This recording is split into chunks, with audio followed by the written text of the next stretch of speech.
Saya tadi bicara apa? Ini hari Jumat, Bu.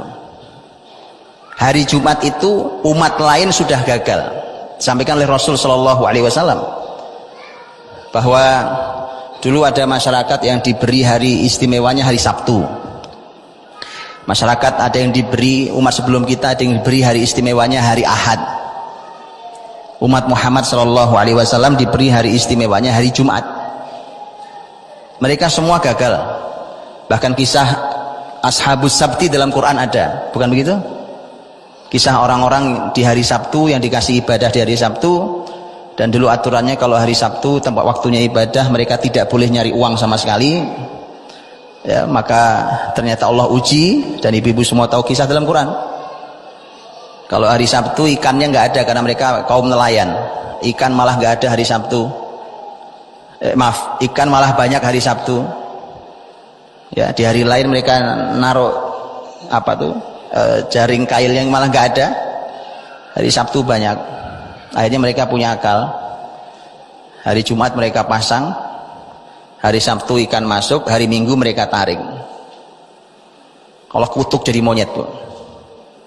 Quran bicara, bukan? Tidak lama setelah mereka berubah menjadi monyet, kemudian Allah binasakan mereka semuanya, nggak ada yang tersisa. Nah, saya cuma khawatir betul, Bu. Hari Jumat ini hari ibadah buat umat Muhammad ini, yang umat terdahulu sudah gagal di hari istimewa mereka. Ada yang sampai jadi monyet tuh gara-gara itu, Bu. Jangan diulangi lagi. Hari Jumat memang hari ibadah, Pak. Ibadah. Apa salahnya dengan kelas yang saya ceritakan tadi, Bu? Saya tahu begini, karena itulah yang diajarkan di lembaga-lembaga pendidikan, di kampus-kampus pendidikan. Anak-anak itu supaya fokus, konsentrasi, maka diajak dulu tepuk tangan, diajak dulu nyanyi. Kalau sudah fokus baru ngaji. Nggak masuk, Bu. Ibu kalau nggak percaya gini, saya ajarin. Tapi jangan ditiru, saya ajarin tapi jangan dilakukan. Ibu coba dengerin lagu seharian. Dengerin lagu lah dari pagi sampai sore, dengerin lagu. Oke, habis itu ibu baca Quran. Rasanya kayak apa? Nggak enak, Bu. Cobain, nggak percaya. Nggak usah seharian deh. Ibu dengerin maksimal itu 1 jam 2 jam lagu, dengerin. Wah, lagu yang menyentuh jiwa, yang mungkin kita dengerinnya nangis, mungkin silahkan dengerin. Habis itu silahkan baca Quran. Nggak enak baca Quran rasanya. Coba, kalau nggak percaya coba, silahkan coba kalau saya. Tapi tadi kenapa? Karena memang tidak pernah ketemu itu. Yang saya khawatir sebenarnya lebih pada hari Jumatnya itu, Bu. Ini hari Jumat loh. Di sebuah sekolah Islam yang lain, dan sekolah besar, hari Jumat, Bu. Hari Jumat pagi begini. Padahal dulu saya termasuk yang rutin ngajar guru-gurunya sebenarnya. Cuma karena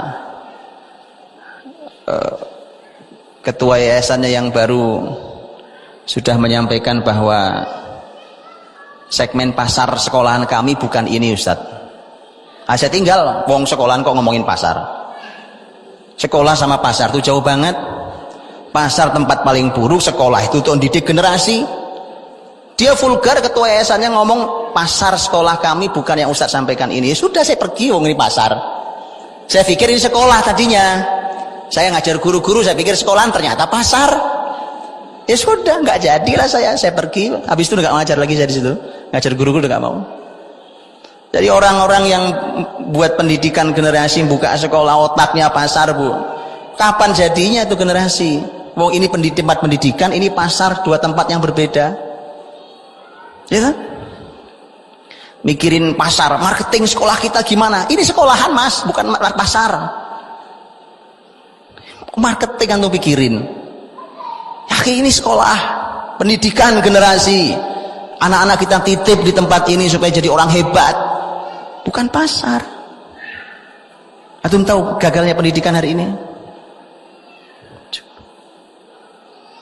Jadi ternyata sekolahan pun pasar. Pasar itu oleh Nabi disebut sebagai wasyarru biqaiha al-aswaq, tempat paling buruk pasar. Nanti pasar dikuasai oleh muslimin, ya karenanya harus muslimin yang ambil alih supaya keburukannya disingkirkan. Tapi anak-anak dididik di pasar, Bu. Ibu tahu anak dididik di pasar? Bapak Ibu tahu anak pasar? Mohon maaf, saya tidak merendahkan anak pasar. Tidak. Anak kecil mainnya di pasar sampai disebutnya anak pasar. Kira-kira saya cuma nanya, kira-kira saja yang ibu bayangkan sekilas, itu anak soleh banget atau gimana? Makanya kenapa pendidikan hari ini masalah? Wong sekolahan ternyata pasar.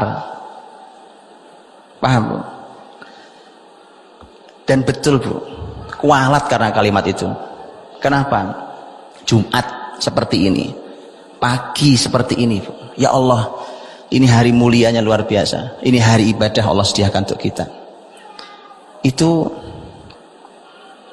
di sekolahan itu akhirnya dimasukkan pelajaran baru.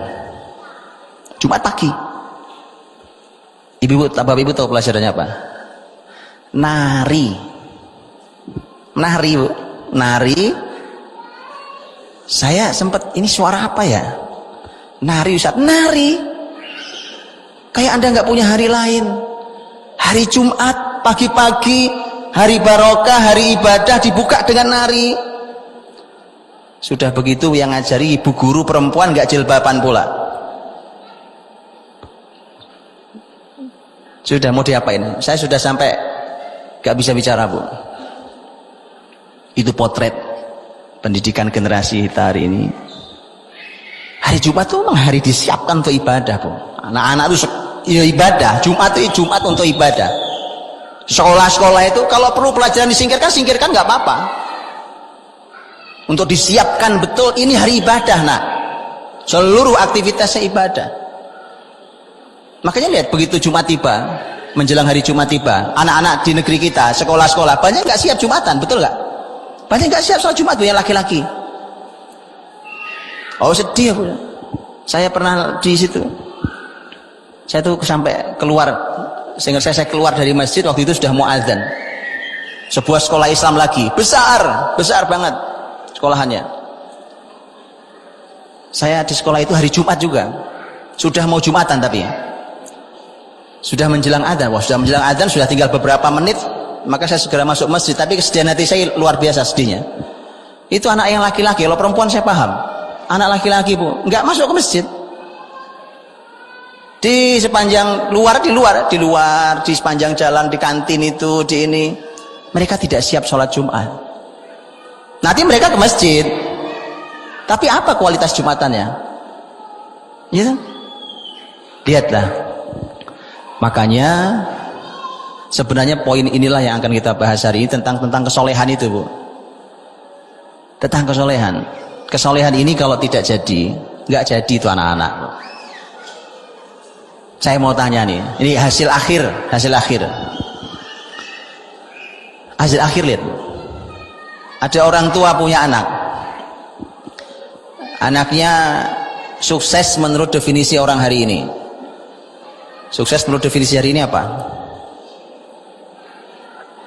Anaknya sukses. Orang tanya, gimana anaknya? Oh, alhamdulillah anak saya, alhamdulillah sukses. Apa definisi sukses?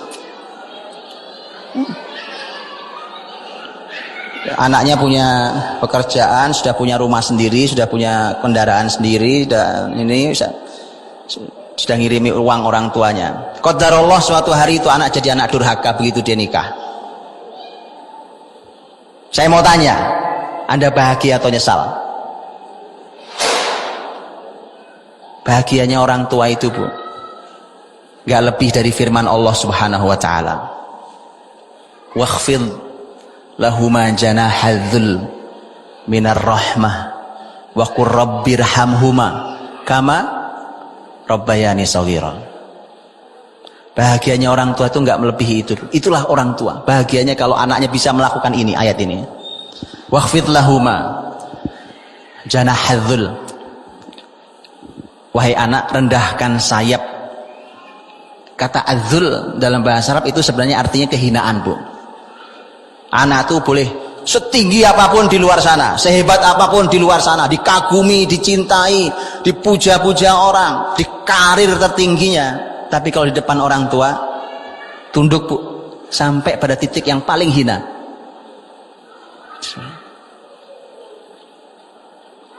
Mungkin orang tuanya cuma lulus SD, Bu, anaknya kuliah mentok sampai profesor, gak ada urusan.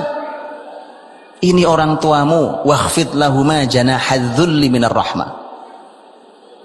Rendahkan sayapmu, kan ibu tahu kalau burung elak melebarkan sayapnya, gagah luar biasa, Bu.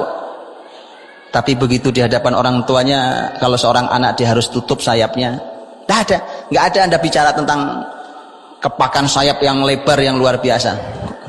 Allah mengatakan sayap, janahadzulli minar rahmah, dan harus dicampur dengan ar-rahmah, penuh kasih, penuh sayang pada orang tuanya. Setelah itu bentuk rahmah adalah dia dengan tulus berdoa dan katakan, wa qur rabbirhamhuma, ya Allah Rabb, rahmati kedua orang tua saya, kama rabbayani shaghira, sebagaimana beliau berdua mendidik saya dulu. Kata rabbayani dari kata tarbiyah.